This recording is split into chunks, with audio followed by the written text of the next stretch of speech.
తాజా 30 ఆదాయానికి మించిన ఆస్తుల కేసులో జైలు శిక్ష అనుభవిస్తున్న శశికళకు జైలు నుంచి తాత్కాలిక విముక్తి లభించింది. బెంగళూరులోని పరప్పణ అగ్రహార కేంద్ర కారాగారంలో ఆమె శిక్ష అనుభవిస్తున్నారు. ఆమెకు నెల రోజుల పాటు పెరోల్ మంజూరు చేస్తూ కోర్టు ఆదేశం ఇచ్చింది. ఈ విషయం తెలియగానే తమిళనాడులోని శశికళ అభిమానులు పండగ చేసుకున్నారు. తమ నేతను జైలుకు పంపి పండగ చేసుకుంటున్న వారిని నెల రోజుల పాటు శశికళ ఆడుకుంటారని వారు ఆనందపడుతున్నారు. శశికళ బయట ఉంటే అందరికంటే ఎక్కువ ఇబ్బంది పడేది పన్నీరు సెల్వం. అయితే బీజేపీ అండ ఉన్నందున పన్నీరుకు పెద్దగా వచ్చే నష్టం ఏమీ ఉండదు.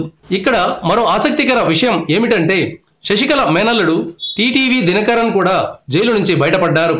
అన్నాడీఎంకే గుర్తైన రెండాకుల కోసం ఎన్నికల సంఘం అధికారులకు లంచం ఇవ్వజూపిన కేసులో దినకరన్ అరెస్ట్ అయిన సంగతి తెలిసిందే. ఈ కేసులో దినకరన్ బెయిలుపై బయటకు వచ్చారు. ఇప్పుడు అత్త అల్లుళ్ళిద్దరూ చెన్నైలో హంగామా సృష్టిస్తారని రాజకీయ పరిశీలకులు భావిస్తున్నారు. తాను సీఎం పదవిలో కూర్చోబెట్టిన పళనిస్వామి తన పట్టు నుంచి జారిపోకుండా చూసుకోవడానికి ఈ నెల రోజుల సమయాన్ని శశికళ వినియోగించుకుంటారని చెప్పవచ్చు. మొత్తం మీద తమిళ రాజకీయాలు మళ్ళీ హీటెక్కనున్నాయి. Thank you viewers. ఈ వీడియో మీకు నచ్చితే లైక్ బటన్ టచ్ చేయండి. తాజా 30 ఛానల్కు సబ్స్క్రైబ్ చేయండి. మీ మిత్రులకు షేర్ చేయండి.